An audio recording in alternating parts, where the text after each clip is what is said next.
नमस्कार, मैं आस्था श्रीवास्तव और आप देख रहे हैं लोकनाथ। आइए डालते हैं आज की खास खबर पर नजर। ग्वालियर पहुंचे पूर्व केंद्रीय राज्य मंत्री व कांग्रेस नेता प्रदीप जैन ने पत्रकार वार्ता की, जिसमें मध्य प्रदेश सरकार पर और मुख्यमंत्री शिवराज सिंह चौहान पर जमकर जुबानी हमला बोला। मध्य प्रदेश में शिवराज सरकार अवैध टोल टैक्स वसूलती है। प्रदीप जैन ने कहा कि मध्य प्रदेश में 47 वैध और 17 अवैध टोल नाके हैं, जहां टोल नाके से खाली ट्रक निकलवाने के 1500 रुपए और माल भरे हुए ट्रक से 3500 रुपए लिए जाने का आरोप भी लगाया। उन्होंने आगे बताया, यही वजह है कि केंद्रीय परिवहन मंत्री नितिन गडकरी को भी इसकी रोकथाम के लिए प्रदेश सरकार को पत्र लिखना पड़ा था। प्रदीप जैन ने ग्वालियर प्रवास पर आ रहे केंद्रीय गृह मंत्री अमित शाह से इसकी रोकथाम किए जाने की मांग की है। उन्होंने केंद्रीय कृषि मंत्री पर भी आरोप लगाते हुए कहा कि किसानों के साथ भी छलावा किया गया है। किसानों की मौत होती रही, सरकार ने इस पर कोई ध्यान नहीं दिया है। आज देश में किसान, नौजवान परेशान हैं। मैं समझता हूं कि सर्वाधिक सीटें चंबल संभाग से मिलेंगी। अगर 34 सीटों पर सीधे हम लड़ाई में हैं। हो सकता है कि एक दो सीटें हम किसी दूसरे दल को दें, लेकिन हमने स्वयं भी जाके दिया। अभी यहाँ तक कि हम हेमंत कटारे के नामांकन में गए थे, 10,000 से ज़्यादा लोग वहाँ पर स्वतः अपने साधनों से आए थे। वो सीट पहले कभी हम लोगों ने हारी थी। तो मुझे हर सीट पे, अभी ग्वालियर की जितनी सीटें हैं, आपको एक ऐतिहासिक जीत दिखाई देगी। और ये चुनाव जनता लड़ रही, ग्वालियर की जनता लड़ रही बदलाव के लिए।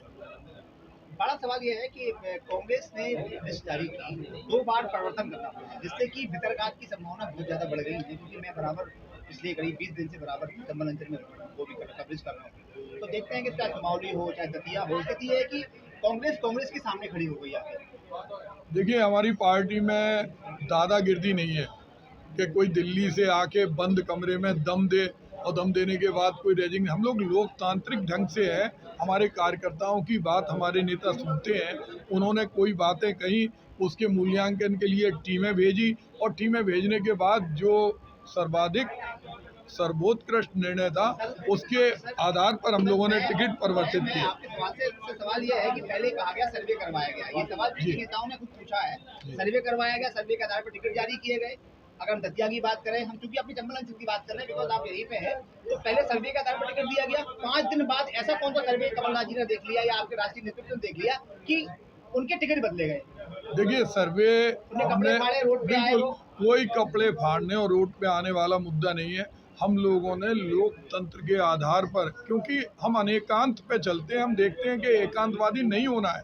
हमारा जो सर्वे पहले का था और जो विशिष्ट परिस्थितियों में कुछ समीकरण हम लोगों को समझ में आए और ये समझ में आया कि ये हमारे जो प्रत्याशी हैं, ये सबको साथ में लेके चलेंगे और सरकार बनाने में मदद करेंगे।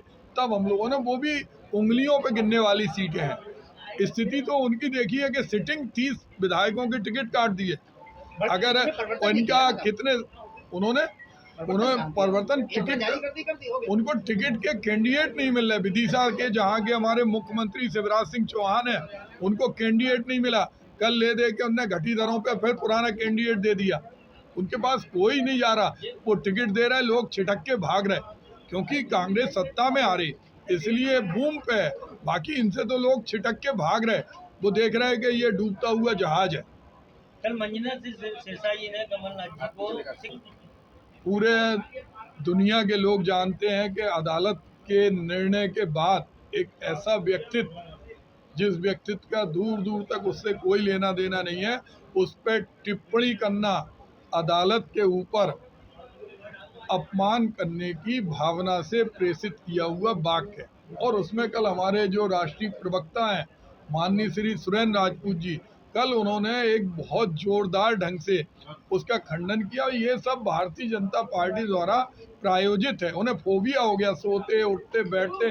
कौन से देश का गृह मंत्री 4-5 दिन एक राज्य में रहता है, दिन भर बैठ रहे?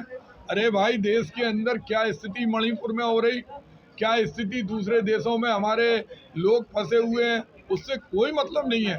सिर्फ वो इस तरह के बाग के लोगों को डाइवर्ट करा रहे, लेकिन पब्लिक में उसका कोई आधार नहीं है। लेके आप आए, अवैध परिवहन चौकियों को लेके एक बार फिर से रिपीट कर दीजिए पूरा क्या मुद्दा है और क्या चाहते हैं आप इस समय, क्योंकि लगातार आपने कहा कि कई चौकियां अवैध है, 450 करोड़ की वसूली हर महीने चल रही सरकार पे। देखिए, मामा टैक्स मध्य प्रदेश के अंदर सर्वाधिक रूप से लिया जा रहा है, जिससे विधायक खरीदे जाते हैं, कैंडिडेटों को जो भी करते हो बंटवारा होता है, वसूली। और इसको केवल सुरेंद्र राजपूत या अनुभाग जी या हमारी मीडिया सेल या हम नहीं कह रहे, इसको केंद्रीय परिवहन मंत्री नितिन गडकरी ने स्वीकारा। उन्होंने पत्र लिखा, उन्होंने पत्र में कहा ये क्या हो रहा मध्य प्रदेश में। और उसमें जो आरटीओ के बैरियर हैं, जिनका काम है कागज देखना, लोड चेक करना, पॉल्यूशन देखना और ई चेकिंग के आधार पर कोई धनराशि वसूल करना, वहाँ पर बड़े बड़े बक्से रखे रहते हैं और वो बक्से रखे रहते हैं, एक एक ट्रक से पैसा लिया जाता है। किसी खाली ट्रक है तो 1500 रुपये और भरा हुआ ट्रक है तो 4500 रुपये। ये गरीब जनता के ऊपर बोझ पड़ता है, 4500 रुपये। और प्रतिदिन 65,000 वाहन मध्य प्रदेश से गुजरते हैं, उन्हें किसी न किसी चेक पोस्ट से गुजरना पड़ता है। और इसके अलावा इससे बड़ी भ्रष्टाचार की एक और जननी का केंद्र सत्ता के गलियारे हैं। 17 चेक पोस्ट अवैध बने हैं। उन्होंने ट्रक रोक लेते हैं, रोकने के बाद वसूली, स्थानीय वहाँ कोई माफिया विधायक है, वो कहता हमारे सीधे मुख्यमंत्री निवास में कनेक्शन है, वो वसूल करता है। उन पर ईडी नहीं जा रही। अगर किसी भी आरटीओ के चेक पोस्ट को, मैं सम्मानित पत्रकार भाइयों से कहना चाहता हूँ, किसी भी चेक पोस्ट पे आप चले आए, एक एक चेक पोस्ट पे 50 लाख से 1 करोड़ रुपए एक जगह जाता है और जाने के बाद वो सीधा मुख्य जगह जाता है। एक सवाल सबसे बड़ा ये है कि अभी आप आरोप लगा रहे हैं इलेक्शन सर्वे है, तब आप बोल रहे हैं, इससे पहले कांग्रेस ने कभी कोई प्रदर्शन क्यों नहीं किया किसी चेक पोस्ट पे जाके? क्यों प्रदर्शन? कांग्रेस ने कम से कम दर्जनों प्रदर्शन किए। हमारी जो परिवहन शाखा है, अगर आप यूट्यूब, अभी हम आपको इसके बाद दिखा देंगे, बिल्कुल लाइव है, जिसमें आरटीओ के लोग मानने के लिए तैयार, उन्होंने पैसे वापस किए, उन्होंने पैसे निकाल के लाए। एक मैडम खड़ी हो, वो खड़ी रहती है वहाँ। इसमें एक नहीं, कम से कम 20 वीडियो अपलोड हैं, क्योंकि हम प्रदर्शन वहाँ डीएम कार्यालय में नहीं है, हम चेक पोस्ट पे करेंगे। चेक पोस्ट पे हम लोगों ने किया और 15 महीने के शासनकाल में किसी भी ट्रक ऑपरेटर से एक भी पैसे की वसूली कमलनाथ जी के शासनकाल में नहीं हुई। ऐसी ही वीडियोस को देखने के लिए आप हमारे YouTube चैनल को सब्सक्राइब करिए। साथ ही हमारे अन्य सोशल मीडिया हैंडल्स जैसे कि फेसबुक और इंस्टाग्राम को भी आप फॉलो कर सकते हैं।